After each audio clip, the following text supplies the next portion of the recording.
প্রার্থী আছেন, বাকিগুলোর মধ্যে এখনো নারী প্রার্থী সেভাবে দেওয়া যায়নি। প্রত্যেকে যার জায়গা থেকে যাদেরকে নমিনেশন দেওয়ার কথা বলেছেন আসন সমঝোতার ভিত্তিতে তাদেরকে সে আসনগুলোই সেখানে ছেড়ে দেওয়া হয়েছে।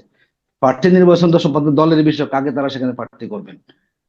মানে দলের পক্ষ থেকে যার জন্য যে আসনটা তারা সম্ভব মনে করেছেন বা সেগুলোকে এবং আমরা এটাও আমাদের দলীয় আমির বলেছেন যে আমরা কেউ কাউকে আসলে আসন দেই না, আমরা সবাই বসেছি একসাথে এবং আমরা সবাইকে আমরা আসন দিয়েছি।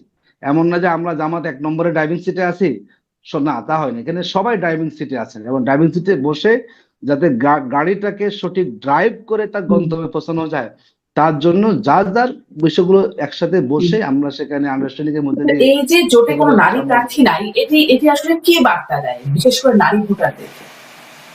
দেখুন, নারী প্রার্থী বলছে আছে, আমাদের এনসিপি নারী প্রার্থী আছে, আমরা বলছি না নাই, এনসিপি নারী প্রার্থী আছে। আর জামাত ইসলামী এই ব্যাপারে আলোচনা এবং সিদ্ধান্ত আমাদের হয় নাই, কিন্তু ইতিমধ্যে আপনি খেয়াল করেছেন যে জামাতের যে নারী উইং আছে তারা বিভিন্ন জায়গায় তারা সাক্ষাৎ করছেন, বিভিন্ন কূটনীতিকরা জামাতের অফিসে আসছেন। দেখুন, আমাদের বাংলাদেশের বাস্তবতা, পারিবেশিক অবস্থা সবগুলো আমরা বুঝেই জামাত ইসলামী একটা সুরাই ভাবে আমাদের চলে এবং আমরা যেহেতু আগের থেকে তো অনেকগুলো জায়গাতে আপনি দেখতে পাচ্ছেন যে এখন জামাতের নারীরা মিটিং করে রাষ্ট্রদূতের সাথে, আমরা মনে করি সময়ের সাথে আমরা বাস্তবতা মিলে জামাত ইসলামের চিন্তা ভাবনা আছে, সময় মতো এটি আপনারা সব তো একসাথে হয় না, ধীরে ধীরে সহনীয় করে এবং জি। আমাদের ইসলামী নীতিমালা ভিত্তিতেই আমরা মনে করি সেই পলিসিগুলো আমাদের নির্ধারণ করা হয়ে থাকে।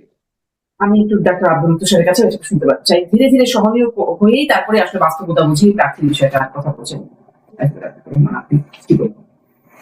আমার কিছুই বলার নাই, কারণ আমি পুরো আলোচনা থেকে 3টা শব্দ বুঝতে পেরে মানে 3টা প্রপোজিশন বুঝতে পেরেছি। একটা হচ্ছে এনসিপি না আসলে পরে ওনাদের কোনো নারী প্রার্থী থাকতো না। এনসিপি কিছু মেয়ে নিয়ে এসেছে, যার মধ্যে আবার অনেক মেয়ে বের হয়ে গিয়েছে এনসিপি আসার কারণে, মানে মেয়েরাই এই সিদ্ধান্তটাকে প্রপারলি নেয় নাই। এনসিপির সবচেয়ে বিখ্যাত পোস্টার গার্ল, যাকে ডিম ভ্রমণে নিয়ে যাওয়া হয়েছিল, আহ, এবং যিনি ডিমের অভিজ্ঞতা নিয়েছেন শুধু নিউ ইয়র্কে, তিনি পর্যন্ত এনসিপি ছেড়ে বের হয়ে গিয়েছেন। একটা দলের জন্য যিনি এত বড় একটি সংগ্রাম করেছেন, তাই না, সেই সংগ্রামের বিপরীতে তিনি বের হয়ে গিয়েছেন। তো এইটা কিন্তু আসলে খুব ভালো চিহ্ন না। আর এনসিপির আরো কিছু নারী প্রার্থী আছেন, যাদের মধ্যে একজনকে আমি জানি, উনি ফেসবুকে যথেষ্ট পরিমাণে গালিগালাজ করতেন, বয়োজ্যেষ্ঠদেরকে অনেক উৎপাত করতেন ভয়ঙ্কর ভাষায়, আহ, এমনকি হুমকি পর্যন্ত দিয়েছেন।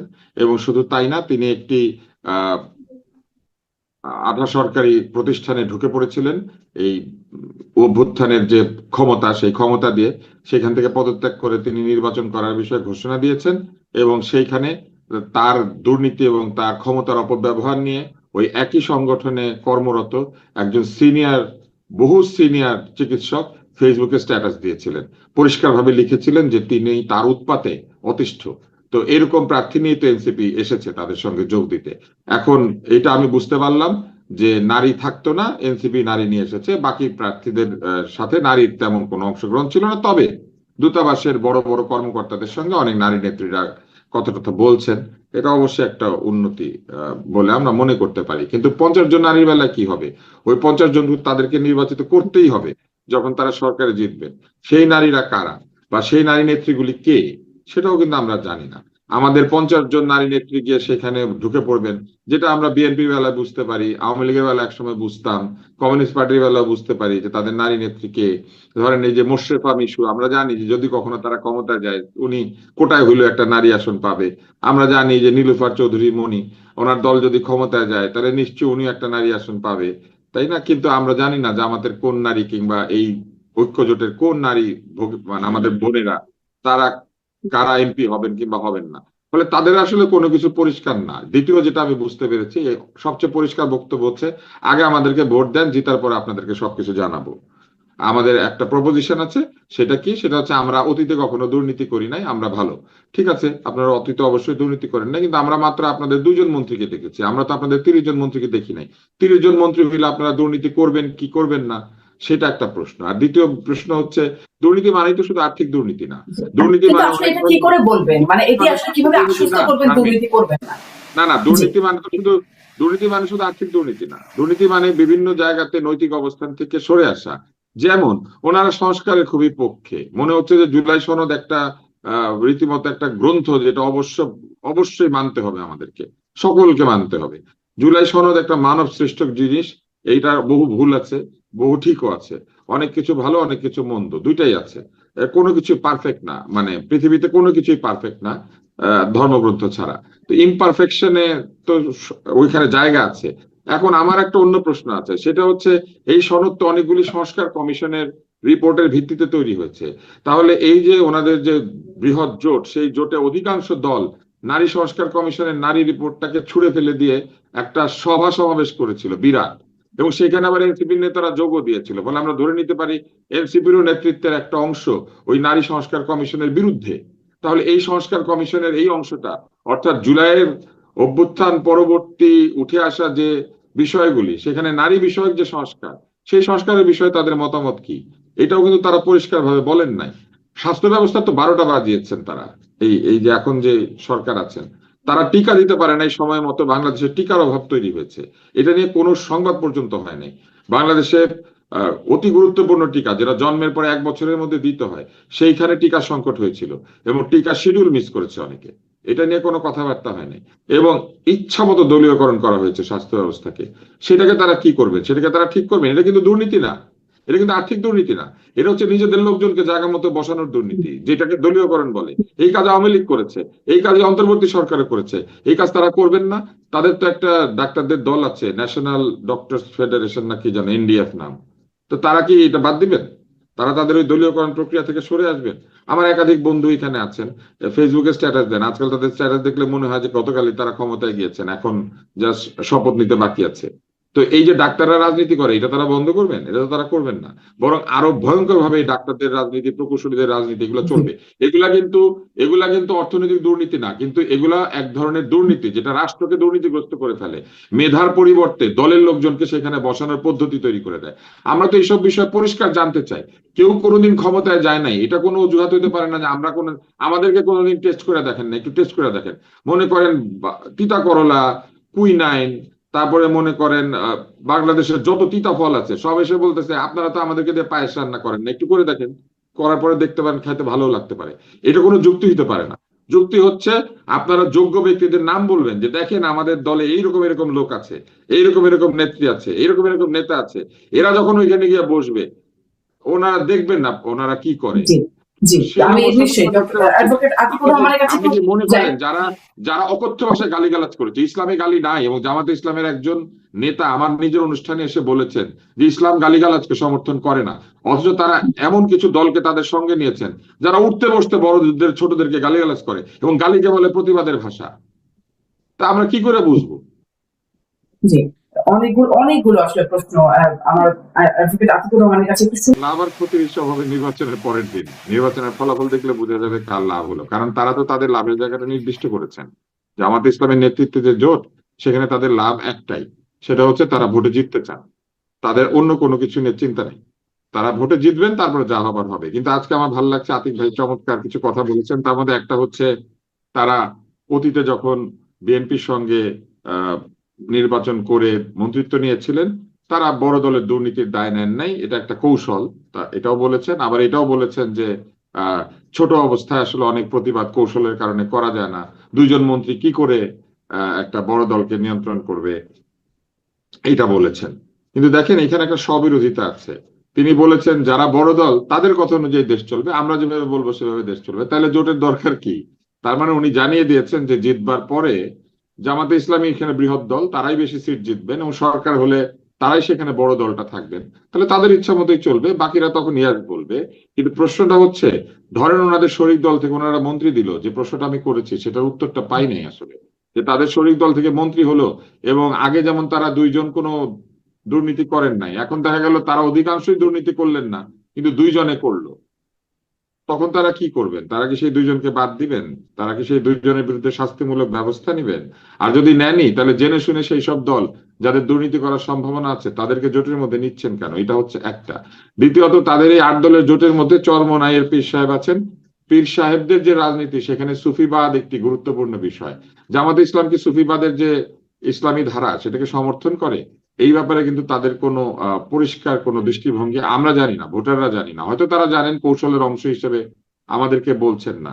কিন্তু এই যে সুফিবাদী যে ইসলাম এবং ইসলামের যে সুফি ধারা, সেই ধারা কি তারা সমর্থন করেন? কেননা তাদের ওই মিত্র দল তাদেরকে কিন্তু প্রচুর পরিমাণে সমালোচনা করেছে এবং ভয়ঙ্কর সমালোচনা করেছে এই চরমনায়ের নেতৃত্বে যে ইসলামী আন্দোলন, তারা তো কই সেই বিষয়ে কিন্তু কোনো পরিষ্কার কোনো উত্তর নাই যে কে আসলে সঠিক, চরমনায়ের সে সমালোচনা সঠিক নাকি জামাত ইসলামের যে ইসলাম সংক্রান্ত ইন্টারপ্রিটেশন সেটা সঠিক। এবং এখানে আরো একটি বিষয় রয়েছে এই আন্দোলনের এই ধারার মধ্যে, এই যে একটি অংশ রয়েছে যারা আপনার অনুষ্ঠানে আসবে না শারমিন, কারণ আপনি নারী, নারী উপস্থাপক থাকলে আসে না, নারী আলোচক থাকলেও আসে না। সংসদ যদি নারী সদস্য হয় তাহলে কি তাদের সেই শরিক দল ওই নারী সদস্যদের সঙ্গে গিয়ে সংসদে বসবে? কারণ সংসদে নারী সদস্য থাকবেই, আগের নিয়মে সংসদ চললো 50 জন নারী সদস্য থাকবেই, যেটা কোটার সদস্য। তো সেই নারী কোটার যে সদস্যরা তারা তো থাকবেন, তাহলে নারীদের সঙ্গে তারা গিয়ে সংসদে বসবেন? তারা কি সেই রীতি বদল করেছেন? সেটাও আমরা পরিষ্কার জানি না, কিন্তু আমাদেরকে জানানো হয় নাই। এবং আরো একটা বিষয় রয়েছে, আপনি একটা মজার জিনিস বলেছেন যে এনসিপি থেকে বহু লোক দলে দলে পদত্যাগ করছে, তার মানে এমন একটা দল তাদের সঙ্গে যুক্ত হয়েছে যেই দলের একটা বিরাট অংশ তাদের দলের সেই অবস্থানকে সমর্থন করে না। নইলে তারা এখন কেন পদত্যাগ করছে, আগে কেন করে নাই? এবং এই দলটির গতি প্রকৃতি আপনি দেখেন, প্রথমে তারা জামাতকে ভয়ঙ্কর সমালোচনা করেছে এই দলটি, তারপরে তারা কি করেছে, তারাকে 3 দলীয় জোট তৈরি করেছে, তারপরে তারা কি করেছে, তারা বিএনপির সঙ্গে দর কষাকষি করেছে, তারপরে তারা জামাত ইসলামের এই জোটে যুক্ত হয়েছে। এবং আতিক ভাই আরো একটি কথা বলেছেন, নিরাপত্তা জনিত কারণে নিরাপত্তা দিবে সরকার, ভোটে যেই জিতুক সেই নিরাপত্তা দিতে বাধ্য, সকলকে, বাংলাদেশের সকল নাগরিককে নিরাপত্তা দেওয়ার শপথ নিতে হবে, ভোটে যে জিতুক তাকে এবং যারা জিতবে না তাদেরকেও। কারণ তারা যদি সংসদে যায় বিরোধী দল হিসেবে, তাদেরও দায়িত্ব হচ্ছে জানমালের নিরাপত্তা নিশ্চিত করার জন্য যথেষ্ট পরিমাণে আইন প্রস্তুত করা, চাপ সৃষ্টি করা, সংসদে কথা বলা। তাহলে নিরাপত্তার প্রয়োজনে জামাতের জোটেই বা যোগ দিতে হবে কেন, অথবা বিএনপির জোটেই বা যোগ দিতে হবে কেন? নিরাপত্তা কি তাহলে কোনো দল দিচ্ছে এখন বাংলাদেশে? সরকার দিচ্ছে না, রাষ্ট্র দিচ্ছে না? নিরাপত্তার প্রয়োজন জিনিসটা আমি বুঝিনি। নিরাপত্তাটা আসলে কি, কার কাছ থেকে কে নিরাপদ হবে? আওয়ামী লীগ বাংলাদেশে নাই, আওয়ামী লীগ পালিয়ে গিয়েছে। যদি কেউ নিরাপত্তার অভাব তৈরি করে সেটা তো তৈরি করবে আওয়ামী লীগ। আওয়ামী লীগ তো কিন্তু পলাতক, এবং আওয়ামী লীগের কোনো সংসদ সদস্য দাঁড়ানোর মতো কোনো ক্ষমতাও নাই। এলাকাতে তারা ভোট দিবে কি দিবে না সেটা নিয়েও এখনো মানুষ শিওর না। তাহলে কে নিরাপত্তার অভাব তৈরি করলো? আর যদি এখন নিরাপত্তার অভাব থেকে থাকে বাংলাদেশে, তাহলে এই সরকার কেন নিরাপত্তার অভাব তৈরি করেছে? আর এই সরকারের বিরুদ্ধে কি তারা একটা কথা বলেছে যে এই সরকার নিরাপত্তা দিতে পারছে না কিংবা পারছে?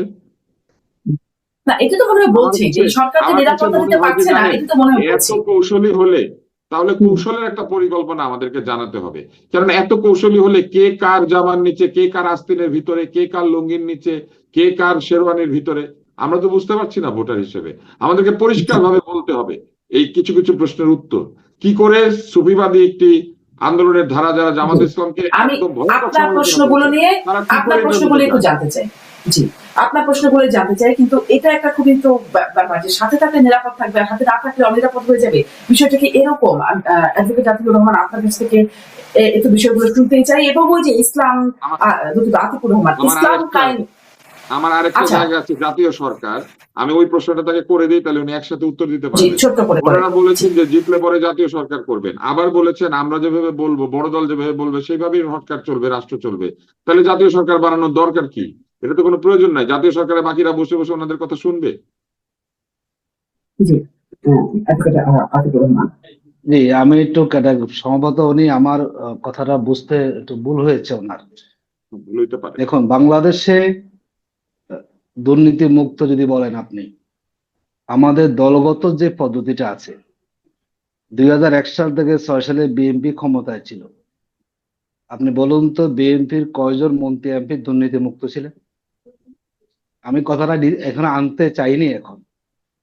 আপনি যখন 6 সালে যখন সরকারের পতন হলো, যখন নতুন সরকার আসলো ফখরুদ্দিন মঈনুদ্দিন সাহেব, তখন আজকে যে প্রথম আলো পত্রিকা ডিফেন্ড করে কথা বলছেন, সে শিরোনামগুলো কথা কি আমাদের মনে পড়ে না?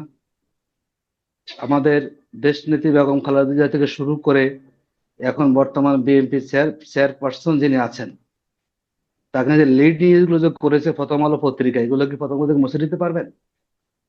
আমরা বলেছি যারা সরকারে থাকবেন, যদি সরকারের মূল জায়গায় যদি তারা মনে করেন যে আমরা দুর্নীতি করব না, তাহলে তার সাথে সবাই একই ফর্মুলা যাবে। আমি এটা বোঝাতে চাইনি যে আমি প্রধান হয়ে যাব। এখন ধরুন আমি যদি বলি, এখন এই যে এখন যে আপনার নির্বাচনী আপনার এই যে বাছাই হলো, মনোনয়নপত্র বাছাই হলো, আপনি দেখবেন যে ঋণ খেলাপি যারা হয়েছেন সম্ভবত 31 জনের ভিতরে আপনার বড় অংশই কিন্তু বিএনপি ঋণ খেলাপি। তো যারা এখন 1700 কোটি টাকা ঋণে আছেন, যারা 800 কোটি টাকা ঋণে আছেন, আর তারা যখন আবার নির্বাচনে এসে এমপি হয়ে যাবেন, তারা বুঝে নিচ্ছেন যদি আমি একবার এমপি হতে পারি, তাহলে কোনো না কোনো ভাবে সরকারি মেকানিজমে গিয়ে আমার এই ঋণ খেলাপির দায় থেকে মুক্তি পাওয়ার সুযোগ আমি পেয়ে যাব।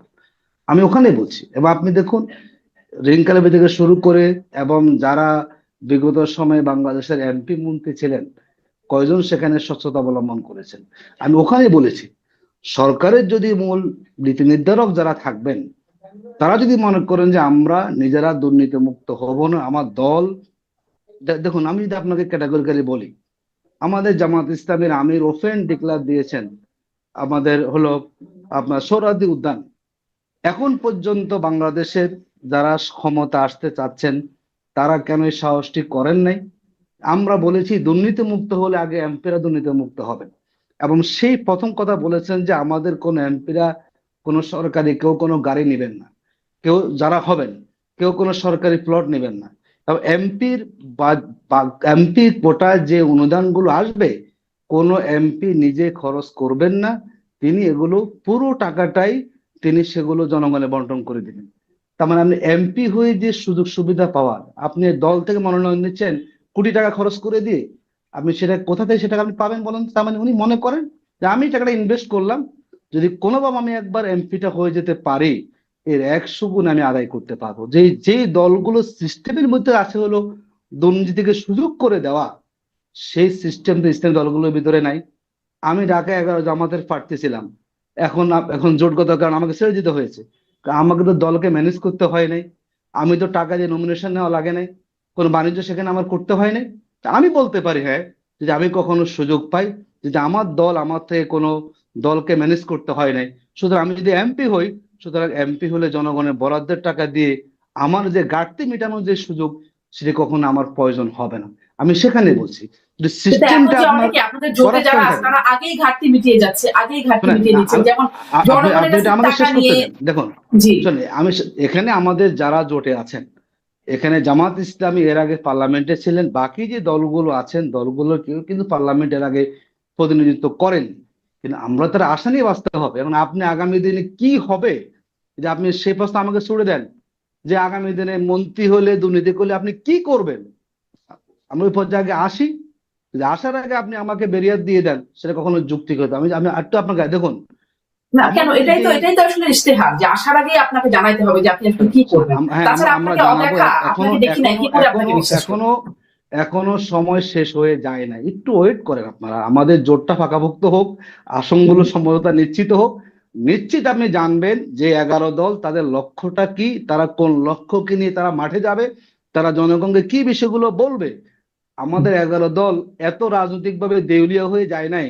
আমরা ভোটের মাঠে যাব আর জনগণকে আমরা পরিষ্কার করে বলবো না আমরা কি চাচ্ছি, এতটুকু দেউলিয়াপনা আমি মনে করি 11 দল হয়ে যায় না। আমি তো আপনাকে আরেকটু জি। বলি, আমার তুষার ভাই বলেছেন যে নারী আসনে পার্লামেন্টে নারীরা যাবেন না কেন, উনি মনে হয় ভুলে গেছেন কেন জামাত যখন পার্লামেন্টে ছিলেন আমি তখন জামাতকে বলি নাই জামাতের ভাই, নারী এমপিরা জামাতকে বলি না। পার্লামেন্টে আপনাদের গিয়েছেন না? আপনাদের জোটের মধ্যে একজন আছে, একটা দল আছে যারা টক শোতে নারী আলোচক থাকলে বন্ধু যায় না। ওদেরকে নিয়ে আপনারা সংসদে যাবেন আচ্ছা কিভাবে? যাও নারী থাকবে না তুষার আপনাদের ভাই, সংসদে? আর আপনাদের জন্য আমরা নারী যাচ্ছি, প্রার্থী কতজন? আমরা শুনে আমি আমরা যাচ্ছি, এগুলো শুনেন নানাবিধ আছে তো ক্ষমতা, রাজনীতি কিংবা রাষ্ট্র পরিচালনা, অনেকে তো দূরে আছেন। তো এটি যখন আসবে অনেকেই অনেক ধরনের চিন্তা পরিবর্তন হয়ে যাবে, এটি আপনি আগ বাড়িয়ে নেতিবাচক নিতে চাই না। আমরা মনে এই দেশের নারী পুরুষ যার যেখানে আছে, নারীরা তার স্বাধীন স্বকীয়তা নিয়ে, তার যে আত্মমর্যাদা আছে নিয়ে, আমরা তো মনে করি না যে এই যে নারীদের ঘরে বন্দি করে রাখতে হবে। আমরা মনে করি নারী তার যে সুযোগ থাকবে, তার কর্মের প্রয়োজনে, তার জীবিকার প্রয়োজনে, তার যে স্বাধীনতা ওদের সব কাজ করতে পারবেন। আমরা কখনোই ধারণা পোষণ করি না যে নারী মানে তাকে উপরে ঘরের বন্দি করে রাখতে হবে।